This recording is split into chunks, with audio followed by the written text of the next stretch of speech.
ways to listen to this show. It is positively ridiculous. And speaking of the show, let's get back to it. But first, we're going to hear some messages from some of our sponsors and a few brief words. But when we come back, Bob Dorigo Jones talking about the Wacky Warning Label contest. This is always a hoot and fun. I figure since we're having some fun with the DNC, we might as well have some fun with Bob. Great interview we did this past week. You're going to really like it. Gene Berardelli, Behind Enemy Lines. We'll be back with Bob Dorigo Jones right after these brief words. If you're a long-time listener of the show, or maybe this is your first time listening, you can probably tell that me and the gang here, we like to have our share of fun, whether it's on or off the air. We talk about 2-drink minimum radio and no medication Wednesdays or whatever day it may be. That's why when we found the people at Less Government, More Fun, we knew it was a match made in heaven with this show. Folks, we live in a time where government is out of hand. Our founding fathers did not intend government to be all-consuming in all parts of our lives. That's why we are telling you to go to lessgovmorefun.com, check out the website, check out the swag. What the people want is less government, more fun. Pass it on, make it happen. Who might you save? Your mother, your father, your husband, uncle, aunt, son. Learn FAST, F-A-S-T, the sudden signs of a stroke, and you could save. Your friend, teacher, boss. F, face drooping. A, arm weakness. S, speech difficulty. T, time to call 911. F-A-S-T. That's F, face drooping. A, arm weakness. S, speech difficulty. T, time to call 911. The sooner they get to the hospital, the sooner they'll get treatment. And that can make a remarkable difference in the recovery of your neighbor, the waiter, grandmother, grandfather. So learn FAST, the sudden signs of a stroke, then pass it on, because you never know who might save you. Your wife, your colleague. Spot a stroke fast. Visit strokeassociation.org, brought to you by the American Stroke Association and the Ad Council. Behind Enemy Lines Radio is all about being right. No, seriously, it is.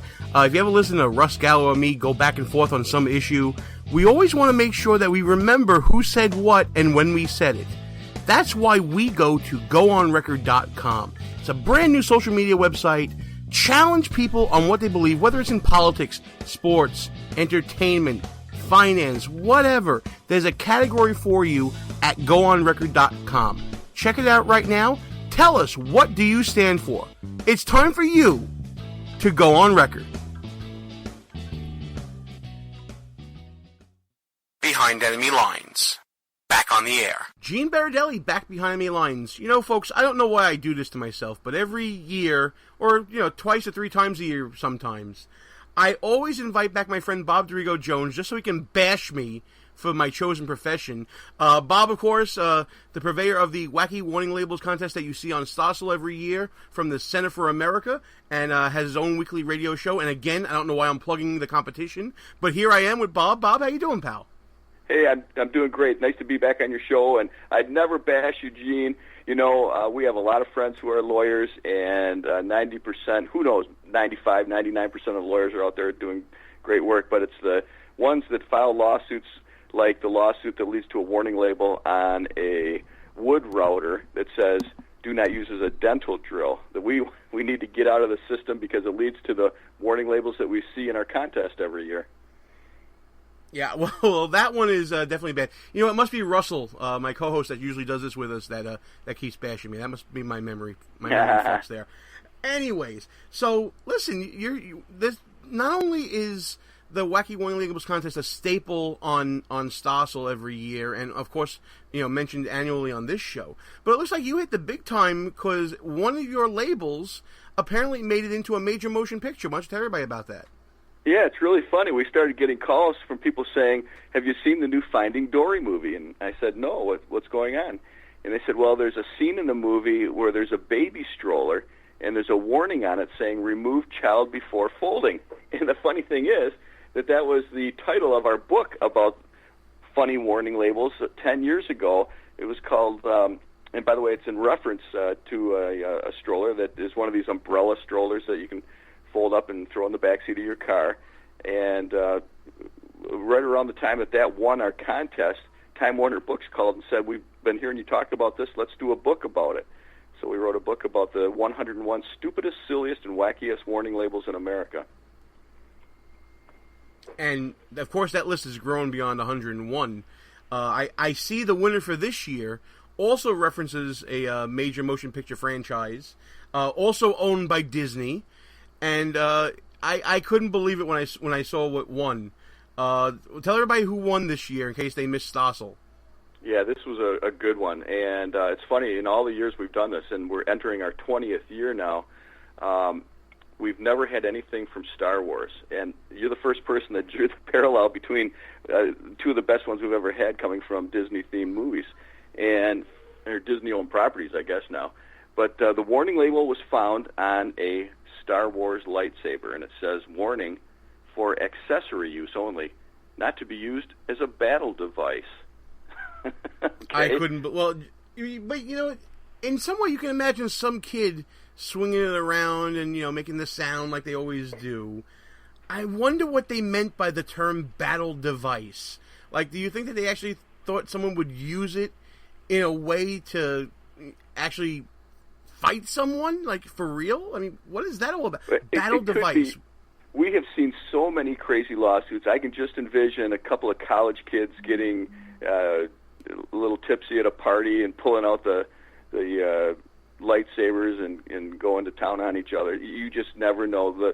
The lawsuits we see, for instance, a guy that was playing basketball, dunked a basketball, caught his teeth in the net, and then sued the net makers. It proves that truth is stranger than fiction. Right, and this goes to the whole legal concept of foreseeability and reasonableness, really. And listen, right. We get into this argument all the time. I think that lawyers should be rewarded for creativity, but they shouldn't be rewarded for stupidity. I can understand a novel theory going forward in a products liability case, but I can't see something like teeth caught in a net, or someone thinking that a toy lightsaber should be able to protect them in battle. I don't get why do lawyers pick up these cases? Is it that desperate out there nowadays? Well, it's because they can, and this is one of the things we talk about at the Center for America. The purpose of Center for America is to try to eliminate barriers to the free enterprise system and take off the restraints on our economy so that we can fully enjoy the benefits of having such an entrepreneurial culture. But nowhere else in the world do you see warning labels like the ones that we feature every year in this contest, and that's why we regularly do interviews with reporters in Europe and Asia, because they can't even conceive of these things. They just why do you see them? And I have to tell them that the fundamental difference between us and them is that they have a loser pay system, so that if you sue somebody over in any country in the world, basically, any industrialized, advanced country has a loser pay system, so that if you sue somebody and lose, you have to pay their legal fees. And as you know, that's a real discouragement to filing what might be considered a frivolous lawsuit or a losing lawsuit. So because there is very little downside in America, and anybody that practices law knows that it's relatively rare to see a judge that levies sanctions and fines a lawyer for filing a lawsuit. So in that kind of a climate, somebody who's hungry for a suit or a win and needs the money, well, why not do it? Is what they say. So we're trying to raise awareness of this so that judges act as a gatekeeper to the courts like they used to be. Our grandparents didn't need to be warned that a fishing lure could be harmful if swallowed. Like today we are warned that a scooter moves when used. Think about that. I mean, I like to raise that because it shows just a shift in our culture over the last 40, 50, or 60 years that it isn't necessarily helpful, but it's causing manufacturers to constantly look over their shoulders for lawsuits. Yeah, it's a shift to a nanny state, is what it is. It's this is, people don't maybe not see the connection to this, but this is the precursor to government saying, we need to put a warning label that this food is too salty, or we need to put a warning label that, this contains whatever. I mean, smoking in a bar and things like that. It's all these things where you may not agree with, let's say, smoking, but you agree with freedom. And if someone wants to make that conscious choice to put that cancer stick in their mouth and smoke it, well, we don't agree with it, but that's America, So that's right. It's the precursor to government coming in and saying, you can't take care of yourself because you're so dumb, therefore we'll take care of things for you. It's all about personal responsibility in what you're saying. And for the last 2 or 3 decades, we've had judges that are willing to overlook personal responsibility in favor of somebody who might be a sympathetic plaintiff. And that's what you see a lot. You'll see somebody that, well, maybe they have something bad has happened, but then they have to get to the question, well, whose fault was it? It used to be, there's a doctrine of the open and obvious rule that is overlooked more and more nowadays too, and that has led to the climate that, for example, you have a lawsuit where we talk about products all the time, but one of my favorites was a guy down in Florida who was a soup kitchen, and he was feeding poor people, and it was called Love Your Neighbor. And somebody was selling jewelry with Love Thy Neighbor and wanted his website that he was using to raise money to feed poor people. So Love Thy Neighbor was suing Love Your Neighbor. Only in America do you see stuff like that. It's craziness. I think when it comes to any type of lawsuit, when you talk about open and obvious in terms of art like that, you also have to talk about the idea of contributory negligence, and you also have to open the idea of there may be more than one reason why things happen. A product, let's leave ourselves open to the idea that a product may be defective. But the person who ends up using it could also be, for lack of a better word, defective in their reasoning. The fishing lure going into your mouth, there's really, when you think about that, that's, a zero-sum game. But if you're talking about the one where people can't read the instructions and the warning label says, do not use product if you cannot read this, right. That's where you start looking at, balancing, Yeah, definitions of these terms change over time, too.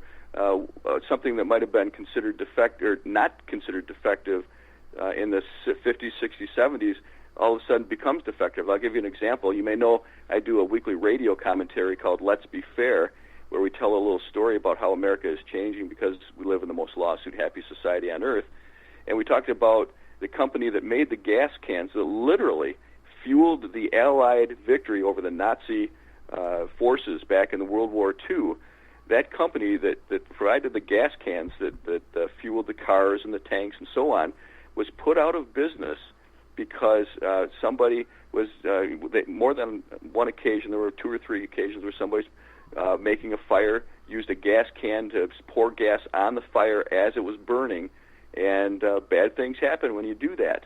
Well, now, is that a defect of the can, or is that a defect of the thinking, or just bad luck? It's just bad things happen sometimes. Well, after having to defend themselves against those types of lawsuits over and over again, they were put out of business. They went bankrupt. So that's a dramatic way of showing just how our country has changed. A product that we probably couldn't make it through World War II with and scored victory with was put out of business. As you were saying that, I was thinking to myself that you're absolutely right about changing definitions, and the biggest definition that has changed in our society is the term reasonable. What was reasonable 20 years ago is not considered reasonable now. Can we attribute this to a lot of this progressive equivocation, nanny state stuff that we see in government? Is there a parallel between the change of what is considered reasonable and government coming and taking control of people's lives? I think you can. I think that's a good point. I think a lot of these things begin in law schools where you have law professors that are encouraging their students to use litigation to change public policy. We see that. Walter Olson, who you might be familiar with, he wrote The Litigation Factory, which is in reference to America, talked about how law professors really started a lot of this change in America by using lawsuits as a first resort. Going back to Abraham Lincoln, the stalwart of the Republican Party, said he used to encourage his fellow lawyers to encourage their own clients to avoid litigation and to use it only as a last resort. Well, we've gotten so far away from that philosophy